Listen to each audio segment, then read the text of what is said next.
To my channel. और आज हम स्टार्ट करेंगे क्लास 6 की ज्योग्राफी के एनसीईआरटी। इसके पहले मैंने हिस्ट्री के एनसीईआरटी करा रखी है 6 क्लास की कंप्लीट, जिसका प्लेलिस्ट आपको मिल जाएगा और आप जाके उसको देख लीजिए। अब हम स्टार्ट करते हैं ज्योग्राफी। तो ज्योग्राफी में पहला लेसन है सौर मंडल में पृथ्वी। ठीक है, तो इसको हम करेंगे। तो सौर मंडल में पृथ्वी के बारे में हम आज पढ़ेंगे। तो सूर्यास्त के बाद आकाश को देखना कितना अच्छा लगता है। आसमान में पहले या एक दो चमकते बिंदु ही दिखते हैं, लेकिन बाद में इनकी संख्या बढ़ती जाती है। आप उनकी गणना नहीं कर सकते हैं। संपूर्ण आकाश छोटी छोटी चमकदार वस्तुओं से भरा है, जिनमें से कुछ चमकीले होते हैं तो कुछ धुंधले होते हैं। मतलब ये आकाश में हीरे जड़े हुए इस तरह की रोशनी होती है। तो इन चमकीली वस्तुओं के साथ आप लगभग प्रतिदिन चंद्रमा को भी देखते हैं। तो यह चंद्रमा जो पूरी रात चंद्रमा वाली रात या पूर्णिमा होती है, तो पूर्ण चंद्र को जब चंद्रमा पूरा हो जाता है, जैसे चंद्रमा जब आप देखते हो आसमान में तो कैसे देखते हो, पहले छोटे देखते हो, फिर बड़े देखते हो, फिर उससे बड़े होते हैं, फिर उससे बड़े होते हैं, फिर पूर्णिमा आती है, फिर धीरे धीरे वो घटना शुरू कर देते हैं। घट करके एक दिन चंद्रमा मतलब एकदम नहीं दिखते हैं, तो उसको अमावस्या बोलते हैं। तो ऐसी रात में अगर आसमान साफ है तो आप आसमान का अवलोकन अच्छी तरह से कर सकते हैं। क्या आपको इस बात पर आश्चर्य नहीं है कि हम दिन के समय चंद्रमा एवं इन सभी छोटी चीज़ों और चमकीली वस्तुओं क्यों नहीं देख पाते हैं? ऐसा इसलिए होता है क्योंकि सूर्य के अत्यधिक तेज प्रकाश के कारण रात के समय चमकने वाली वस्तुओं को हम दिन में नहीं देख पाते हैं। क्योंकि जो सूर्य का प्रकाश होता है ना, वो उन वस्तुओं से इतना प्रभावित हो जाता है कि उससे बाहर हमारी आँख की रोशनी नहीं पहुँच पाती है। सूर्य, चंद्रमा वे सभी वस्तुएं जो रात के समय आसमान में चमकती हैं उसे खगोलीय पिंड कहते हैं। खगोलीय पिंड किसे कहते हैं? जब सूर्य, चंद्रमा और जो सारी वस्तुएं रात को चमकती हैं उसको खगोलीय पिंड कहते हैं। कुछ खगोलीय पिंड बड़े आकार के होते हैं तथा गर्म होते हैं।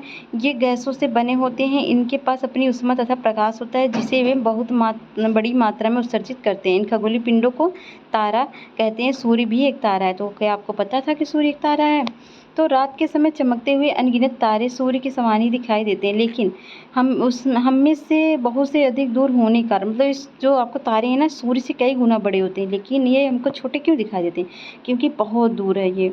आपने अवश्य ध्यान दिया होगा, कुछ दूरी पर देखने पर सभी वस्तुएं छोटी दिखाई पड़ती है ना। जब आप दूर की वस्तुएं देखते हो कैसी दिखती है? छोटी दिखती है ना, लेकिन जब करीब जाते हो तो बड़ी दिखती है। तो ऐसे तारे हैं।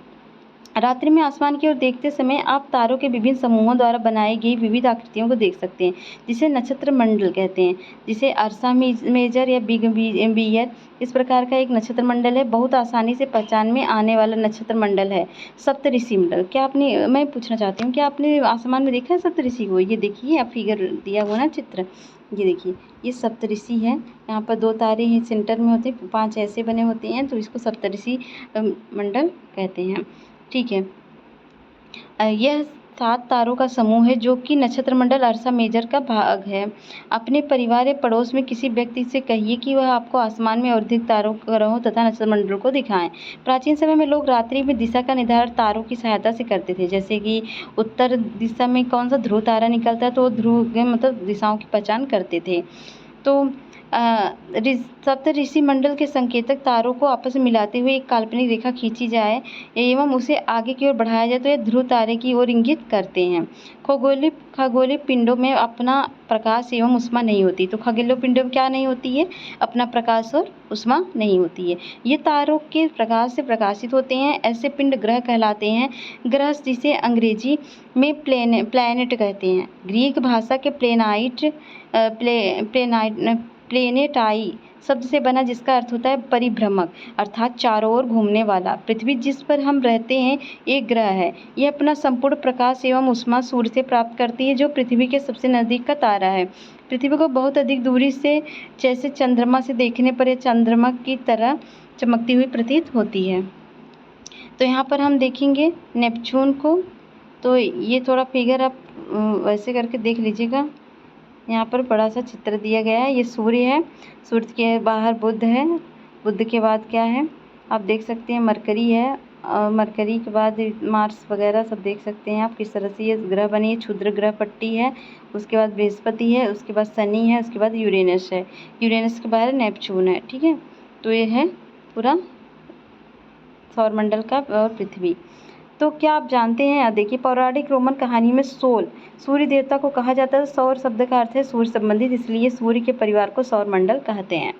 आसमान में दिखने वाले चंद्रमा एक उपग्रह है और हमारी पृथ्वी का सहचर है तथा इसके चारों ओर चक्कर लगाता है। हमारी पृथ्वी के समान 7 अन्य ग्रह हैं जो सूर्य प्रकाश एवं ऊष्मा प्राप्त करते हैं। उनमें से कुछ के पास अपने चंद्रमा भी हैं। चंद्रमा मतलब उनके खुद के उपग्रह, जैसे हमारा चंद्रमा है। सौरमंडल, सूर्य, 8 ग्रह, उपग्रह तथा कुछ अन्य खगोलीय पिंड जैसे क्षुद्र ग्रह, उल्का पिंड से मिलकर सौरमंडल का निर्माण करते हैं। उसे हम सौर परिवार का नाम देते हैं। सौर परिवार किसे कहते हैं? जब सूर्य, 8 ग्रह, उपग्रह सब मिल करके बनाते हैं। तो सूर्य क्या है? सूर्य जो होता है सौरमंडल के केंद्र में स्थित है और बहुत बड़ा है। अत्यधिक गर्म गैसों से बना है। इसका खिंचाव बल इससे सौरमंडल को बांधे रखता है।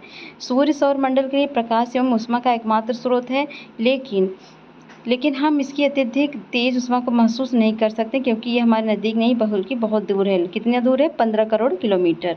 और ग्रह क्या है? हमारे सौरमंडल में 8 ग्रह हैं। सूर्य से दूरी के अनुसार वे हैं। कौन से ग्रह हैं? 8 ग्रह वो तो पहले कौन सा है? बुध है, शुक्र है, पृथ्वी है, मंगल है, बृहस्पति, शनि, यूरेनस तथा नेपच्यून है। सूर्य उनकी दूरी के अनुसार ग्रहों के नाम याद रखने का यहाँ पर एक ट्रिक दिया है। ट्रिक यह आप याद कर लीजिए, इससे आपको याद हो जाए क्योंकि ये क्वेश्चन से या वनडे एग्जाम में पूछता है। My very efficient mother just served us nuts. ठीक है, my very efficient mother just served us nuts.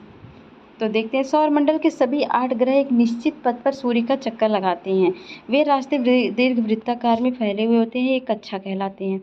बुध सूर्य के सबसे नज़दीक है। अपनी कक्षा में सूर्य के चारों ओर एक चक्कर लगाने में इसे केवल 88 दिन लगते हैं। सूर्य को पृथ्वी का जुड़वा ग्रह माना जाता है। शुक्र को क्योंकि इसका आकार एवं आकृति लगभग पृथ्वी के ही समान है। अभी तक प्लूटो भी एक ग्रह माना जाता था, परंतु अंतर्राष्ट्रीय खगोलीय संगठन ने अपनी बैठक में यह निर्णय लिया कि कुछ समय पहले खोजे गए अन्य खगोलीय पिंड तथा प्लूटो जो है बौने ग्रह कहे जाते हैं, तो प्लूटो को नहीं शामिल किया गया। पृथ्वी क्या होती है? सूर्य से दूरी के हिसाब से पृथ्वी तीसरा ग्रह है। आकार में यह 5वां सबसे बड़ा ग्रह है। यह ध्रुवों के पास थोड़ी चपटी है। यही कारण है इसके आकार को भूआब भूआब कहते हैं। और भूआब का अर्थ होता है पृथ्वी के समान आकार। जीवन के लिए अनुकूल परिस्थितियां संभवतः केवल पृथ्वी पर ही पाई जाती हैं, है ना। पृथ्वी ना तो अधिक गर्म होती है और ना ही अधिक ठंडी होती है। तो पृथ्वी पर पानी, वायु, जल, वातावरण पाया जाता है जिसकी वजह से यहाँ पर जीव रहते हैं, ऑक्सीजन वगैरह पाया जाता है। अंतरिक्ष से देखने पर पृथ्वी नीले रंग की दिखाई पड़ती है क्योंकि यहाँ पर 1/3 वाटर है। तो चंद्रमा क्या है? हमारी पृथ्वी के पास केवल एक उपग्रह है जिसे चंद्रमा कहते हैं। इसका व्यास पृथ्वी के व्यास का केवल 1/4 है। इतना बड़ा इसलिए प्रतीत होता है क्योंकि यह हमारे ग्रह से अन्य खगोलीय पिंडों की अपेक्षा नज़दीक है। और ये हमसे कितना दूर है? 3,84,400 किलोमीटर। अभी पता है ना, चंद्रयान 3 वहीं पर भेजा गया। अब आप पृथ्वी से सूर्य एवं चंद्रमा की दूरियों की तुलना कर सकते हैं, कितना कौन सा है। तो उपग्रह एक खगोलीय पिंड है जो ग्रहों के चारों ओर उसी प्रकार चक्कर लगाता है जिस प्रकार ग्रह सूर्य के चारों तरफ चक्कर लगाते हैं। मानव निर्मित उपग्रह एक कृत्रिम पिंड है, वैज्ञानिकों द्वारा बनाया गया है जिसका उपयोग ब्रह्मांड के बारे में जानकारी प्राप्त करने और पृथ्वी पर संचार माध्यमों के लिए किया जाता है। इसे रॉकेट के द्वारा अंतरिक्ष में भेजा जाता है एवं पृथ्वी की कक्षा में स्थापित कर दिया जाता है। तो अंतरिक्ष में कुछ भारतीय उपग्रह हैं जिसे इनसेट, IRS और एड्यूसैट इत्यादि। तो ये फैक्चुअल डेटा है छोटे छोटे। चंद्रमा पृथ्वी का एक चक्कर लगभग कितने दिन पूरा करती है? 27 दिन में। और जो हमारे हिंदी का महीना होता है ना, चैत बैसाख वाला, ये 27 दिन का ही होता है। 27-28 चंद्रमा के मतलब कंप्लीट करने के अनुसार। इसके परिणामस्वरूप पृथ्वी से हमें चंद्रमा केवल एक ही भाग दिखाई पड़ता है। चंद्रमा की परिस्थितियाँ जीवन के लिए अनुकूल नहीं है। इसकी सतह पर पर्वत, मैदान एवं गड्ढे हैं जो चंद्रमा की सतह पर छाया बनाते हैं। पूर्णिमा के दिन चंद्रमा पर इनकी छाया को देखा जा सकता है। आप देखते हैं ना, चंद्रमा में 2 दाग दिखते हैं आपको, धब्बे, वो उन्हीं सब गड्ढों के कारण है, वहाँ पर छाया नहीं पड़ती सूर्य की, इसलिए। क्षुद्र ग्रह क्या है?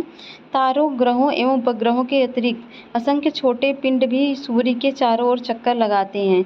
इन पिंडों को क्षुद्र ग्रह कहते हैं। ये मंगल एवं बृहस्पति की कक्षाओं के बीच पाए जाते हैं। वैज्ञानिकों के अनुसार क्षुद्र ग्रह के ही भाग होते हैं जो कि बहुत वर्ष पहले विस्फोट के बाद ग्रहों से टूटकर अलग होते हैं। उल्का पिंड क्या होता है? सूर्य के चारों ओर चक्कर लगाने वाले पत्थरों के छोटे छोटे टुकड़ों को उल्का पिंड कहते हैं। कभी कभी ये उल्का पिंड पृथ्वी के इतने नज़दीक आ जाते हैं कि इनकी प्रवृत्ति पृथ्वी पर गिरने की होती है। इस प्रक्रिया के दौरान वायु के साथ घर्षण होने के कारण ये गर्म होकर जल जाते हैं। फलस्वरूप चमकदार प्रकाश उत्पन्न होता है। और कभी कभी कोई उल्का पिंड पूरी तरह जले बिना पृथ्वी पर गिरती है जिससे धरातल पर गड्ढे बन जाते हैं। क्या आपने तारों वाले खुले आकाश में एक ओर से दूसरी ओर तक फैली चौड़ी सफ़ेद पट्टी की तरह एक चमकदार रास्ते को देखा है? यह लाखों तारों का समूह है। यह पट्टी आकाशगंगा है और हमारा सौरमंडल इस आकाशगंगा का एक भाग है। प्राचीन भारत में इसकी कल्पना आकाश में प्रकाश की एक बहती नदी से की गई थी। इस प्रकार इसका नाम क्या पड़ा? आकाशगंगा। आकाशगंगा करोड़ों तारों, बादलों तथा गैसों का एक प्रणाली है। इस प्रकार की लाखों आकाशगंगाएं मिलकर ब्रह्मांड का निर्माण करती हैं। ब्रह्मांड की विशालता की कल्पना करना अत्यधिक कठिन है। वैज्ञानिक अभी भी इसके बारे में अधिक से अधिक जानकारी एकत्र करने में जुटे हैं। इसके आकार के संबंध में हमें कोई जानकारी नहीं है, लेकिन फिर भी हम जानते हैं कि हम सभी इसी के ब्रह्मांड के हिस्से हैं। क्या आप ब्रह्मांड के साथ अपना संबंध बता सकते हैं? क्या आप मतलब पृथ्वी भी सौरमंडल का एक भाग है। हमारे सौरमंडल आकाशगंगा का एक भाग है जो ब्रह्मांड का हिस्सा है। ब्रह्मांड से जुड़े इस तथ्य पर विचार कीजिए। तो आप देख सकते हैं पृथ्वी है, सौरमंडल है, आकाशगंगा है, फिर पूरा ब्रह्मांड है।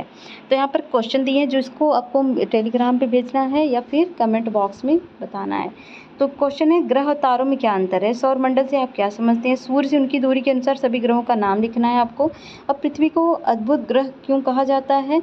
हम हमेशा चंद्रमा के एक ही भाग को क्यों देख पाते हैं? ब्रह्मांड क्या है और सही गलत क्या है? किस ग्रह को पृथ्वी के जुड़वा ग्रह के नाम जाना जाता है? तो वो ग्रह है शुक्र। सूर्य से तीसरा सबसे नज़दीक का ग्रह कौन सा है? पृथ्वी। तो ये खत्म होता है चैप्टर। यहाँ पर भी कुछ है क्वेश्चन। सभी ग्रह सूर्य के चारों ओर किस प्रकार के पथ पर चलते हैं? तो दीर्घवृत्ताकार। ध्रुव तारे से किस दिशा का ज्ञान होता है? तो उत्तर का। क्षुद्र ग्रह किन कक्षाओं के बीच पाए जाते हैं? तो मंगल एवं बृहस्पति के बीच। खाली स्थान भरना है तो ये इसको आप भर के पूरा भेजिएगा। अब मिलते हैं नेक्स्ट वीडियो में, तब तक के लिए बाय बाय। और आपको यहाँ पर दिया है सूर्य से बुध, शुक्र, पृथ्वी, मंगल, बृहस्पति, शनि, यूरेनस। ठीक है, मिलते हैं नेक्स्ट वीडियो में, तब तक के लिए बाय बाय। और आपको चैनल अगर पसंद आया तो प्लीज़ लाइक शेयर सब्सक्राइब कर दीजिए। और एनसीईआरटी की पूरी सीरीज़ करवाई जाएगी, इसको बने रहिए, करते रहिए। Bye bye.